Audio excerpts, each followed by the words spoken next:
정말 우리가 어떻게 살 것인가, 저는 항상 그걸 주님 앞에 묻게 돼요. 주님, 제가 오늘 어떻게 살아야겠습니까? 또 내일을 어떻게 살아야겠습니까? 이것이 저에게 늘 던져지는 질문이고, 또 하나님 앞에 나아갈 때 이제 주님께 묻는 질문이에요. 어떻게 살 것인가에 대한 물음 앞에 우리가 정말 추구해야 될 가장 중요한 것, 저는 그것이 생명이라고 생각합니다.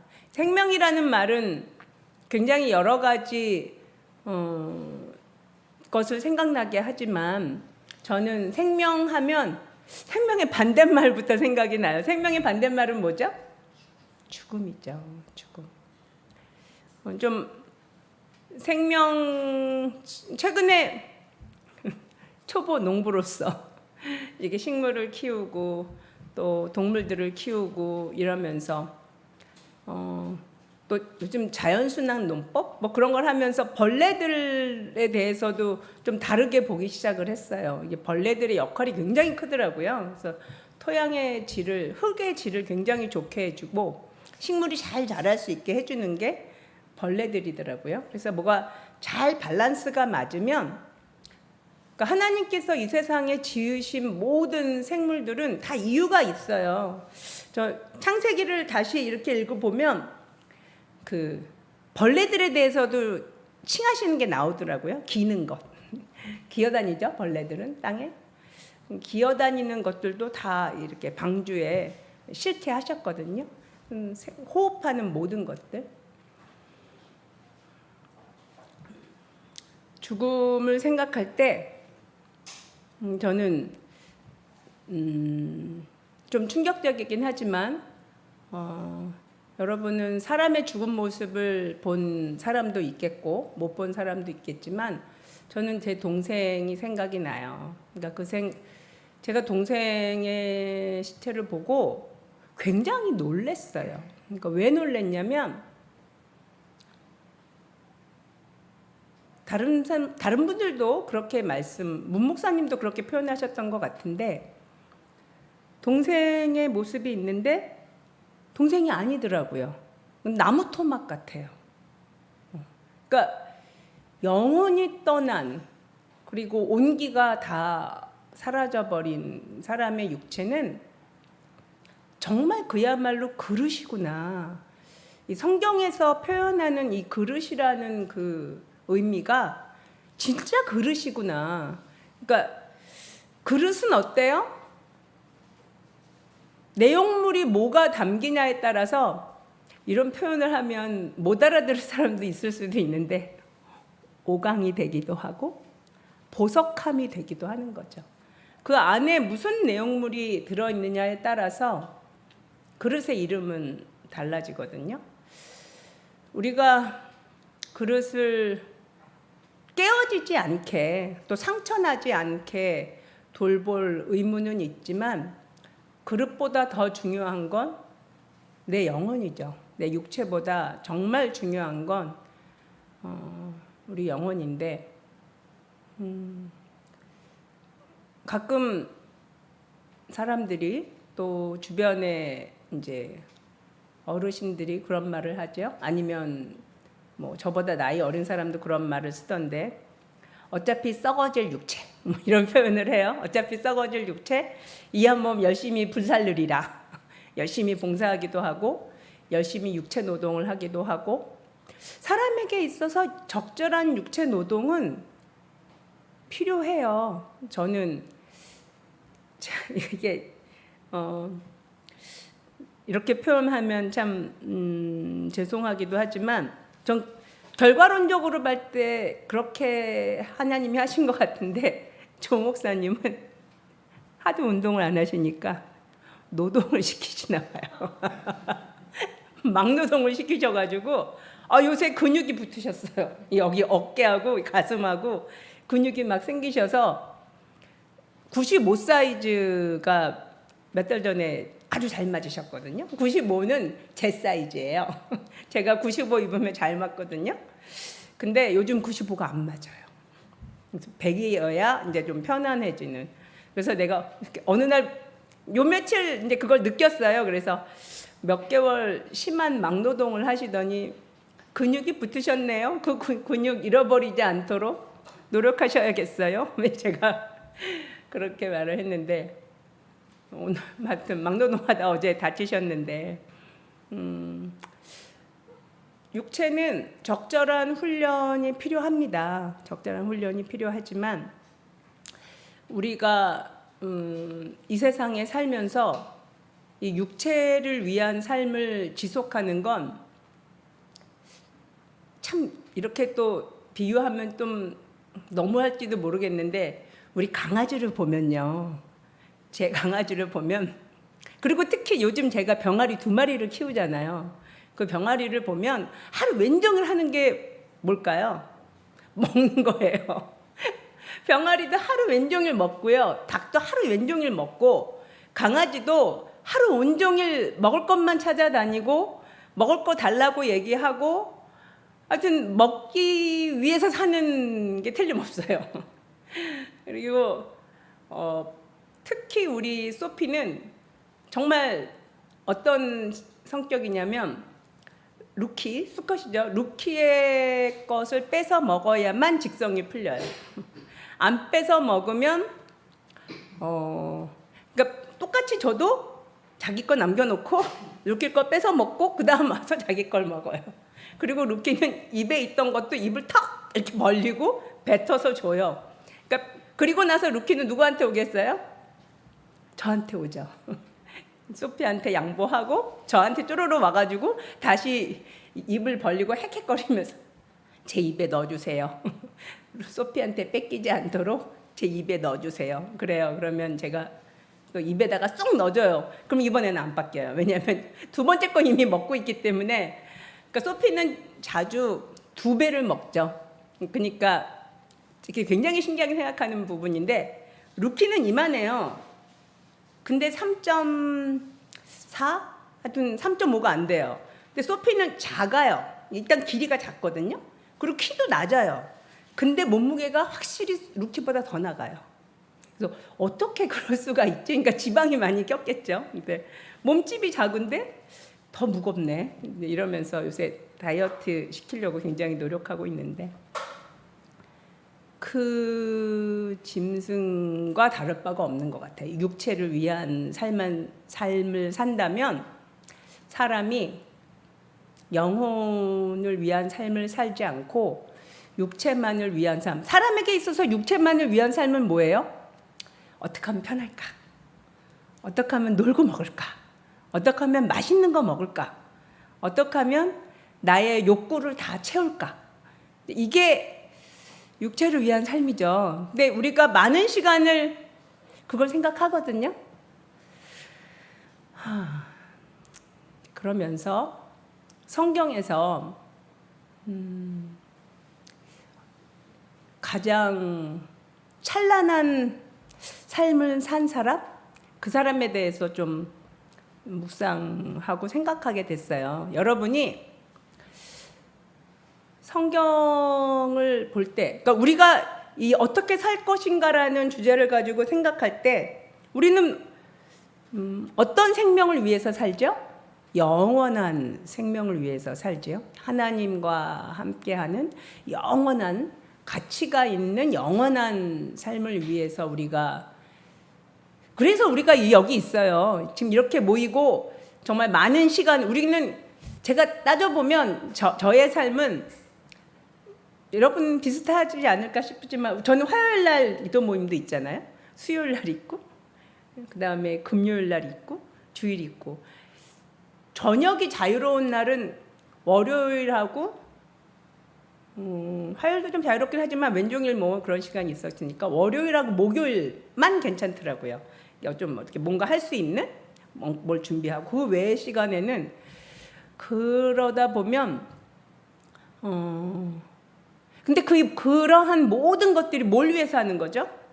영원한 생명을 위해서. 영원한 생명. 근데 이 영원한 생명에 대해서 이 영원한 생명을 쫓는 삶을 살면서도 우리는 어떤 삶을 원하냐면, 부와 명예와 존귀를 받는, 그리고 고난이 없으며 정말 모든 것을 하고 싶은 걸 다 이루는 삶을 살기를 원해요.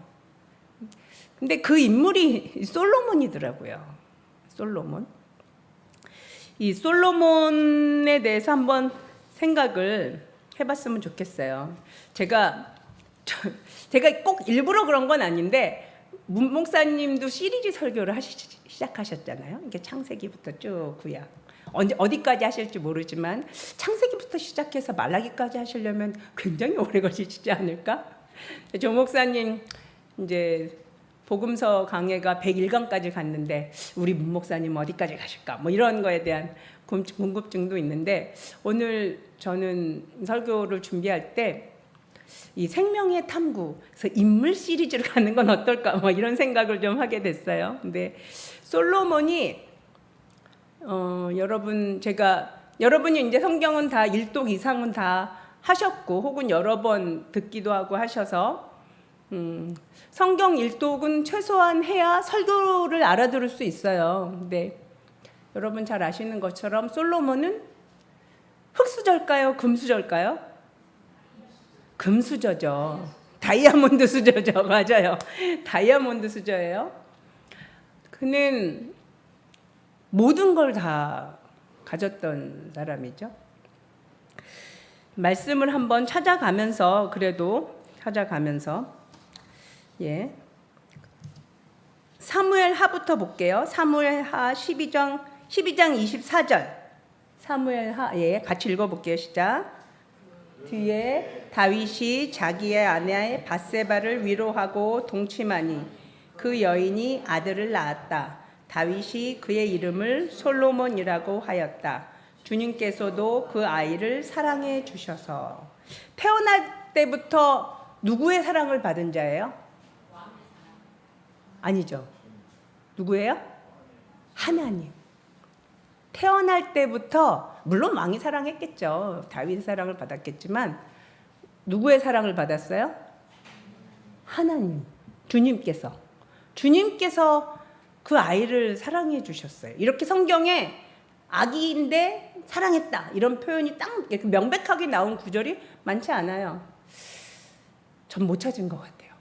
근데 아무튼 솔로몬에 대해서 태어날 때부터 하나님의 사랑을 받은 자고, 그다음에 열왕기상 1장 39절 읽어볼까요? 시작.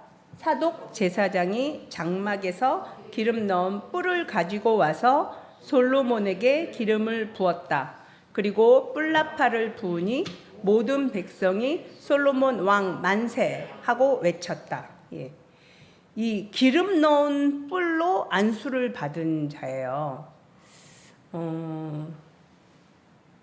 그러니까 기름 부음 받은 자죠. 기름 부음 받은 자. 근데 이게 기름 부음도요. 구약을 다 읽어보면 어떨 때는 그 뿔 나팔에다가, 제가 물소풀을 얼마 전에 샀어요. 굉장히 궁금하잖아요. 이스라엘에 물소풀 파는 걸 직구로 살 수 있더라고요. 어쨌든 뿔 나팔에다가 기름을 부어서 그걸로 이렇게 부음을 받은 사람이 있고, 솔로몬 다윗 이전에 첫 번째 왕이 누구였죠? 이스라엘에? 사울 왕인데, 사울 왕은 기름병에 부었어요.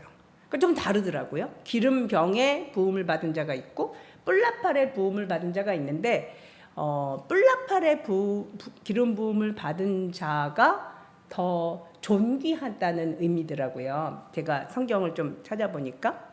근데 아무튼 뿔로 기름 넣은 뿔로 안수를 받았을 뿐만 아니라, 세 번째는 역대하 7장 1절은 아주 특별한데, 역대하 7장 1절 같이 읽어볼게요. 시작. 솔로몬이 기도를 마치니 하늘에서 불이 내려와 번제물과 제물들을 살라버렸고 주님의 영광이 그 성전에 가득 찼다. 사울 왕하고 한번 비교해 보세요. 사울 왕은 어땠어요? 자기가 자원해서 번제물 드리고 나서 어떻게 됐어요? 어떻게 됐죠? 사울 왕은 어떻게 됐죠? 잘렸어요. 저 뒤에서 나왔습니다. 하나님한테 잘렸어요. 불순종의 대명사? 불순종의 대명사가 돼버렸거든요. 제사장이 해야 될 일을 사울 왕이 했잖아요. 그죠? 선지자 사무엘을 못 기다리고 자기가 해버렸잖아요. 근데 사울 왕은 하나님 앞에 그 일로 크게 책망을 받았잖아요. 근데 솔로몬은 어때요? 엘리야급의 일이 나타났어요. 엘리야 선지자의 급은 뭐예요? 하늘에서 불 떨어지는 거. 하늘에서 불이 떨어져서 그 재물을 살라버렸다는 의미 뭐예요? 내가 너의 기도를 들었다. 응답한다. 어떤 내용이에요? 나는 너를 왕으로 뿐만이 아니라 제사장급으로 인정한다 하신다는 의미예요. 솔로몬은 하나님하고 아주 친밀한 자였어요. 하나 말씀을 더 찾으면 열왕기상 6장 11절 말씀. 열왕기상 한번 같이 읽어볼게요. 시작. 주님께서 솔로몬에게 말씀하셨다. 예. 주님께서 솔로몬에게 직접 말씀을 하셨어요. 사울 왕은 직접 못 들었어요. 선지자를 통해서 들었고, 선지자를 통해서 무슨 말씀을 하신지 알아들었거든요. 근데 솔로몬한테는 아니에요. 물론 꿈으로 하나님께서 가르쳐 주시고 나타나 주셨을 뿐만 아니라 말씀을 해 주셨어요. 또 솔로몬을 잘 아는 것처럼 역대하 9장 22절에 보면 한마디로 이렇게 아주 명쾌한 문장으로 표현이 되어 있어요. 같이 읽어볼게요. 솔로몬 왕은 재산에 있어서나 지혜에 있어서나 이 세상의 어떤 왕보다 훨씬 뛰어났다.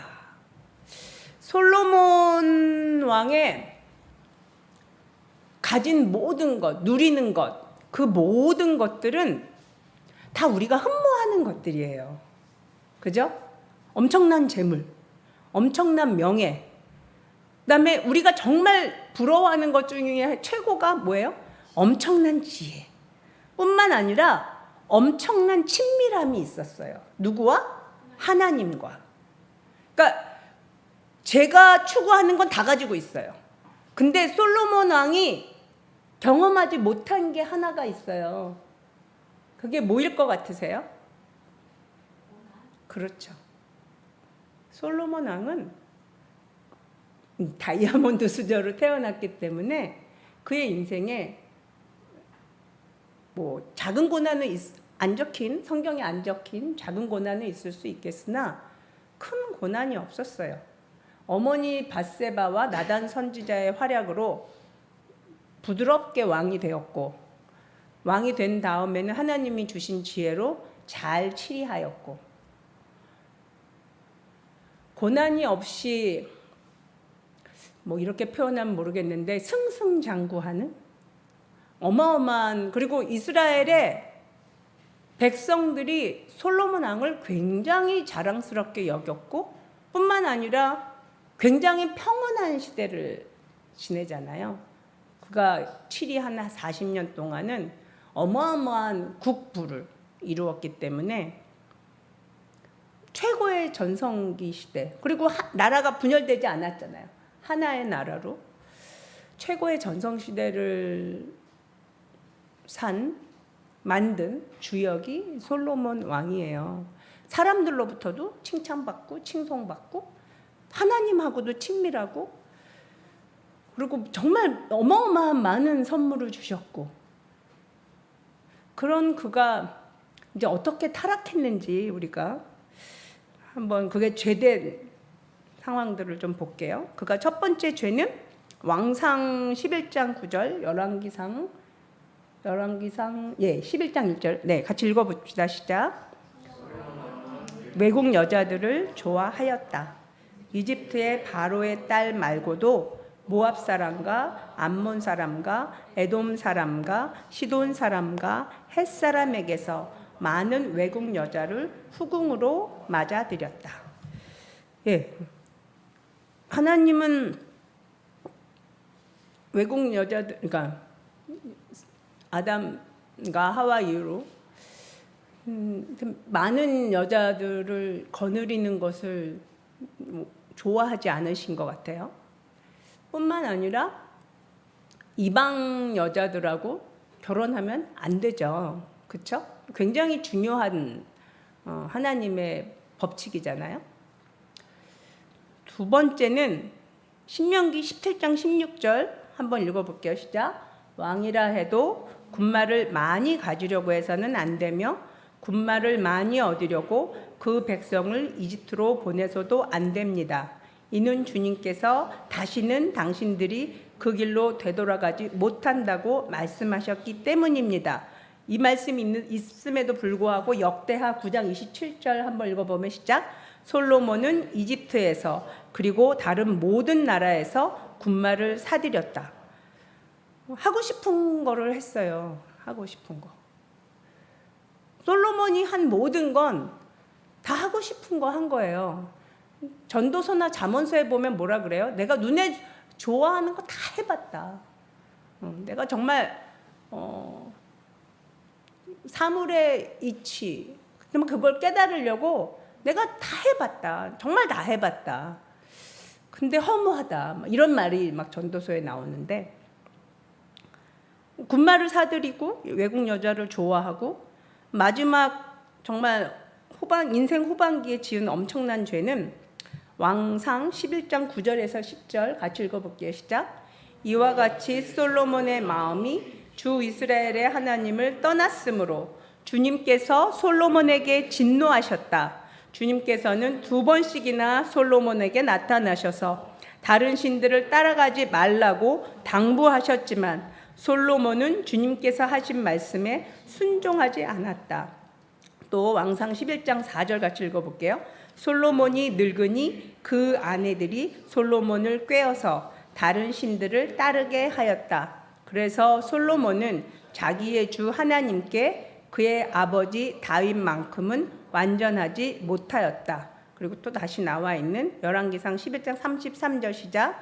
솔로몬은 나를 버리고 시돈 사람의 여신인 아스다롯과 모압의 신 그모스와 암몬 자손의 신 밀곰에게 절하며 그의 아버지 다윗과는 달리 내 앞에서 바르게 살지도 않고 법도와 율례를 지키지도 않았지만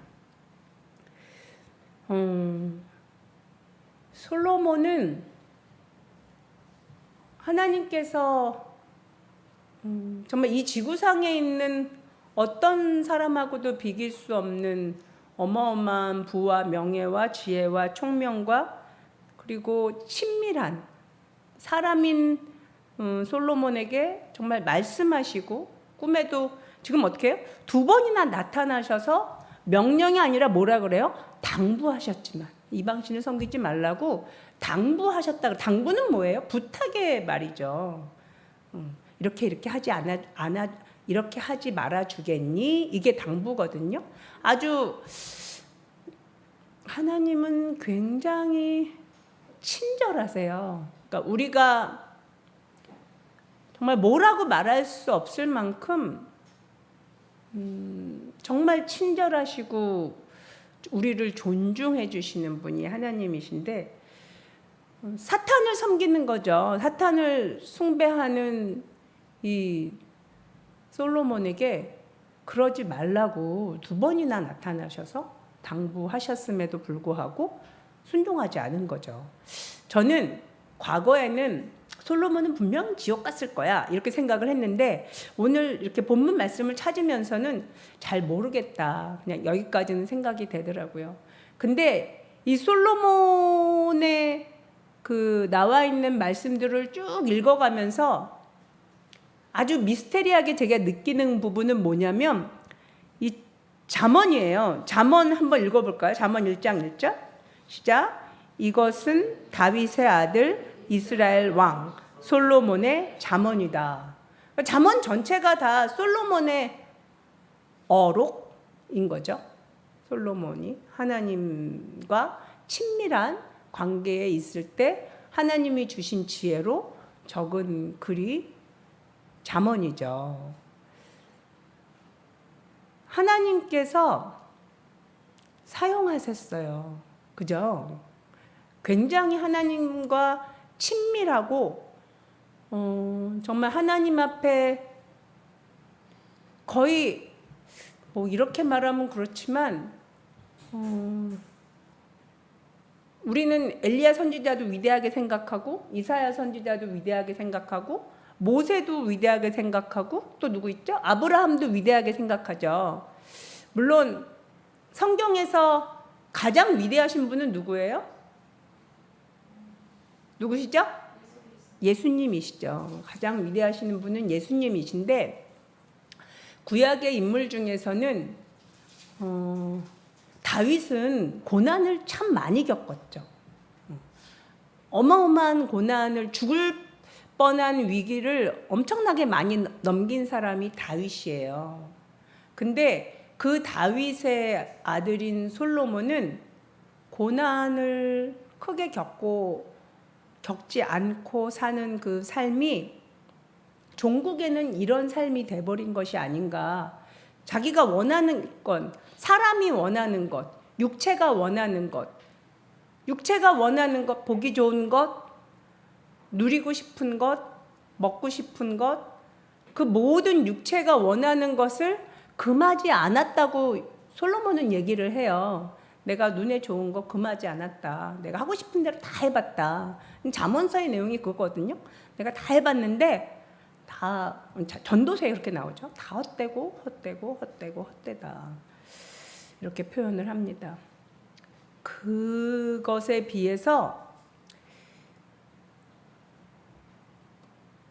그리고 그의 말년이 하나님을 배반하는 삶을 살았음에도 불구하고 그가 말한 언어들이 어록이 성경의 잠언서로 이렇게 기록이 되어 있다는 걸 우리한테 첫 번째는 뭘 시사해 주냐면 우리가 그걸 알 수 있죠. 믿음의 선배들, 그죠? 여러분, 믿음의 선배들의 길을 그들이 가장 전성기 때 어땠는지를 보는 것뿐만이 아니라 우리는 뭐가 중요하냐면 그들이 어떻게 죽었는가도 중요해요. 그가 말년에 어떻게 되었는지.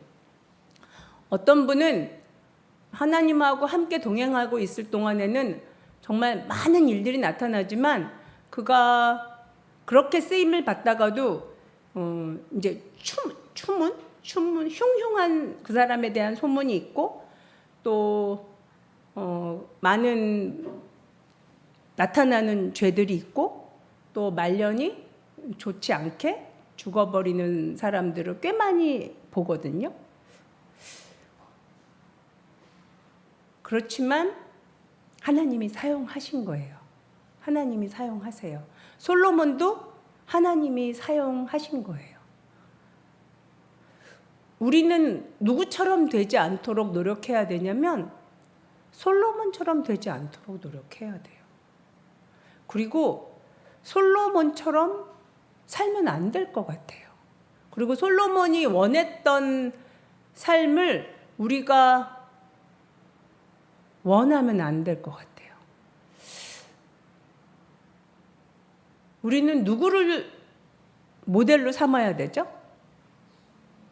예수님을 삼아야 되거든요. 예수님은 어떠한 삶을 사셨냐면 전 예수님의 성품 중에 제일 예수님은 청빈하셨죠? 근데 예수님의 가장 놀라운 성품 중에 하나는 뭐냐면 예수님이 사람들을 책망하는 장면들을 한번 생각을 해보세요. 예수님 서기관과 바리새인들한테는 굉장히 책망하셨는데 뭐 가늠한 여인이라든가 또 뭐 시끄럽게 소란 피우면서 뭐 지붕 뚫고 내려온 뭐 병자라든가 주변의 사람들이라든가 그리고 어딜 가는데 막 이렇게 막 옷 잡아당기는 여인이라든가 그리고 죄를 지었음이 분명하다기보다는 무한을 당해야 마땅할 것 같은 사마리아 여인이라든가 그 모든 인물들에 대해서 책망하거나 꾸짖는 말을 하신 적이 없어요. 주님, 내가 볼 때 예수님께서 그들에게 하신 최고의 꾸짖는 표현이 뭐냐면 가서 다시는 죄 짓지 말아라. 가서 다시는 죄 짓지 말아라. 그 죄를 구체적으로 열거하시거나 드러내신 적이 없어요. 그냥 가서 다시는 그 죄를 짓지 말아라. 이게 예수님께서 사람들을 향한 최고의 개인을 향한 최고의 책망하시는 모습이었거든요. 우리는 안 그러죠. 우리 사람들은 우리는 안 그러고 우리는 막 이렇게 막 모욕을 막 주기도 하고 또 상처 입는 걸 보면서도 막 그걸 더 막 후벼 파기도 하고 막 말로 막 그 사람이 이 부분이 약한 부분인 걸 본인도 알고 나도 아는데 막 더 붙기도 하고 우리에게는 악한 영역이 있어요. 근데 예수님 안 그러셨거든요. 예수님 참 온유하셨어요. 예수님이 솔로몬하고 뭐 함부로 이렇게 비교하기는 어렵지만 예수님은 뭐라고 분명히 나와 있냐면 고난으로 순종함을 배웠다 이렇게 말씀하세요. 그것과 비교하면 솔로몬은 고난으로 순종을 못 배운 것 같아요. 우리가 솔로몬과 같이 되기를 추구하고 그러한 삶을 정말 바라면 어떤 부분은 하나님께서 제가 하나님을 알게 되면 알게 될수록 어떤 게 있냐면 하나님께서 기뻐하면서 응답해 주시는 기도 응답이 있는가 하면 너무 쫄라대니까 할 수 없이 들어주시는 응답도 있어요. 근데 하나님께서 그렇게 기뻐하지 않으면서도 네가 정말 원하면 이렇게 원하니 내가 들어주마 하는 그 응답은 좀 위험해요. 위험합니다. 우리가 하나님께서 원하셔서 기뻐하시면서 줄 뿐만 아니라 하나님께서는 자비하시고 너무나 은혜로우셔서 깜짝 선물? 이 깜짝 선물까지 주시는 자녀가 됐으면 좋겠어요. 솔로몬의 대답이 너무나 하나님 마음에 기뻐서 지혜와 총명을 정말 어마어마하게 부어주었지만 그의 말년은 참 우리가 제가 이런 표현하면 어떨지 모르겠는데 비참한 결과를 가지고 왔거든요. 사탄 숭배라니 너무나 끔찍한 일이잖아요. 우리는 우리와 동행하시는 그러니까 우리가 성부, 성자, 성령 삼위일체의 하나님이신데 성부 하나님에 대해서는 창조주 하나님이라는 그 인식이 있죠. 그죠? 성부 하나님. 성자 하나님은 누구세요? 예수님. 그리고 예수님의 인격에 대해서 우리가 성경에서 배우고 잘 안단 말이에요. 근데 성령 하나님의 인격에 대해서 우리가 깊이 인식하지를 못해요. 근데 이 성령 하나님, 우리가 그냥 성령님 이렇게 표현하지만, 그러니까 성부, 성자, 성령 얘기할 때 세 분의 인격이 있어요. 독립된 인격. 그러니까 성령님의 인격은 어떠하시냐면, 아주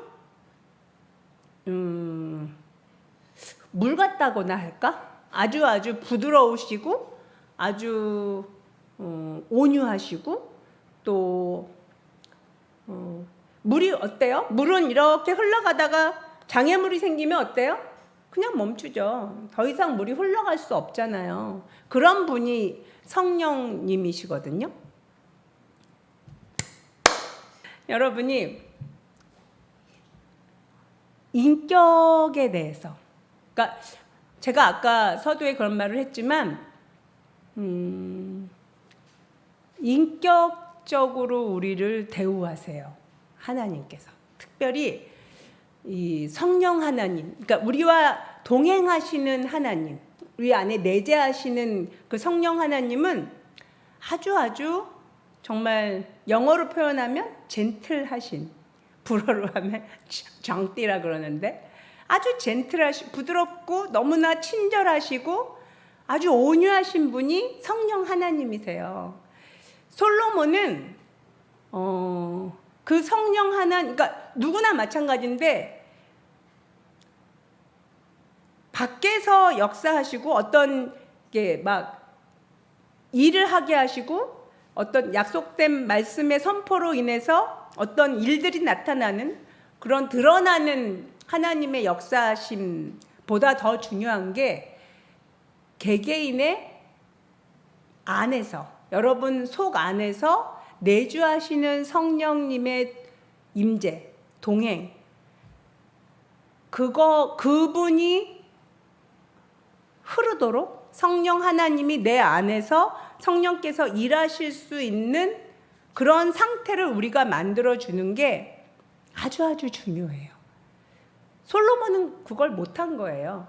처음에 하나님과의 그런 친밀감 속에서 시작을 했지만 성령님의 음성에 불순종하면 성령님은요, 한 번, 두 번 막히면 그 다음에 못 느껴요.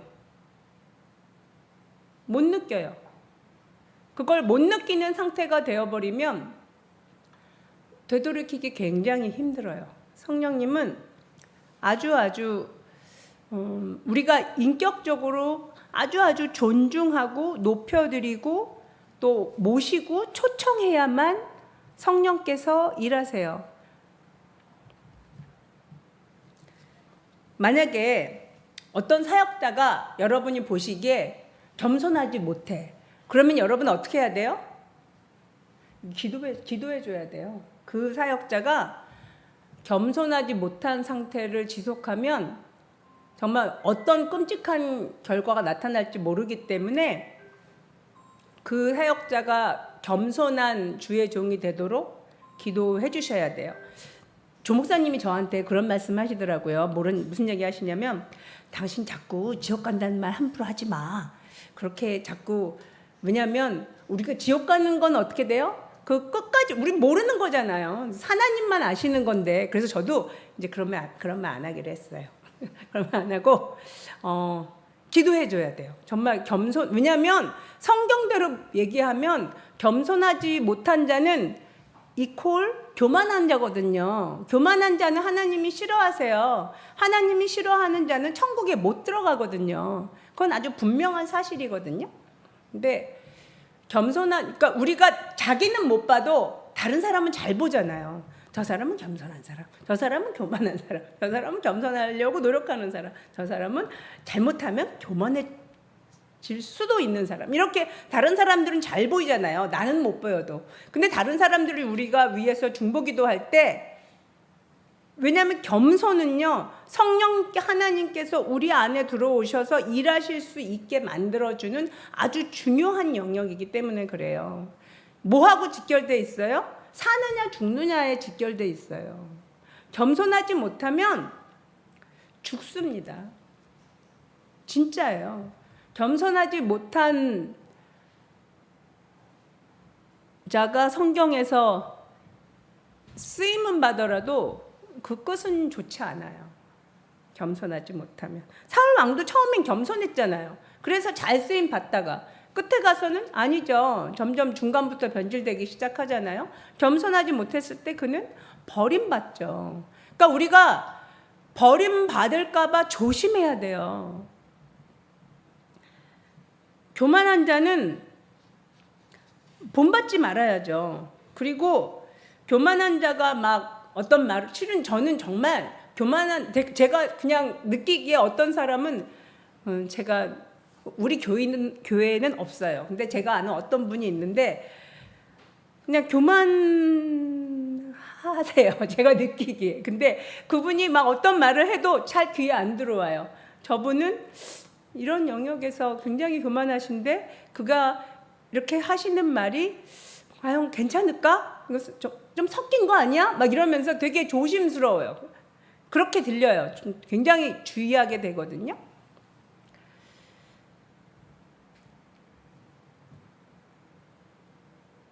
우리는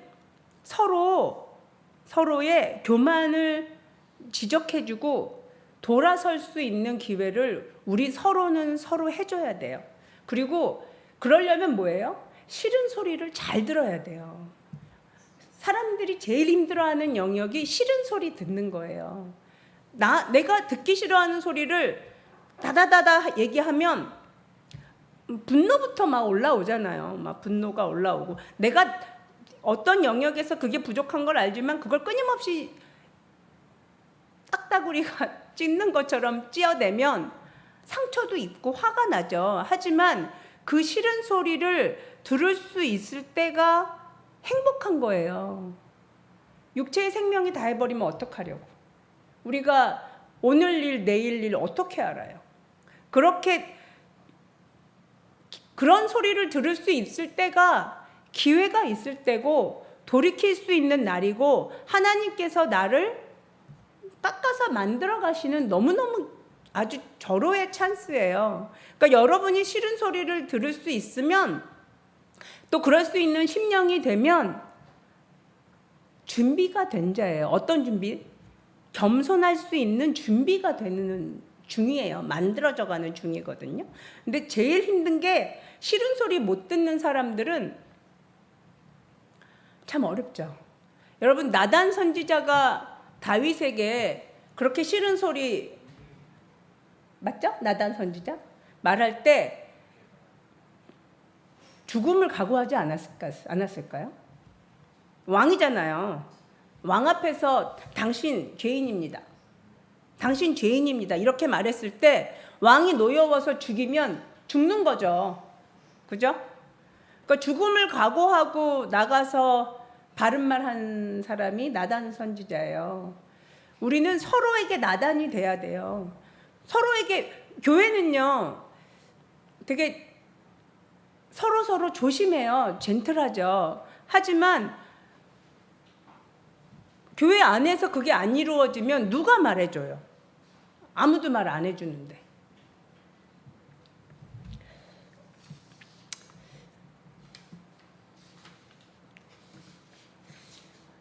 제가 이 시간 기도를 할게요. 제가 기도문을 하나 작성을 했는데 제가 여기다 안 했어요. 통성기도 하기 전에 제가 먼저 기도하고 또 제가 방금 한 기도를 여러분도 생각하시면서 기도해 주셨으면 좋겠어요. 오늘 말씀을 마무리합니다. 제가 기도하겠습니다. 하나님, 저를 보호하여 주시옵소서. 그러나 솔로몬처럼 교만하여지고 자기 눈에 보기 좋은 대로 행하여 멸망하는 길로 들어서지 못하게 하여 주십시오. 내가 이 세상에서 부족함 없이 모든 것을 채워주시는 하나님을 의지합니다. 그러나 교만하여지지 않을 만큼 하나님께서 적절하게 수위를 조절하여 주십시오.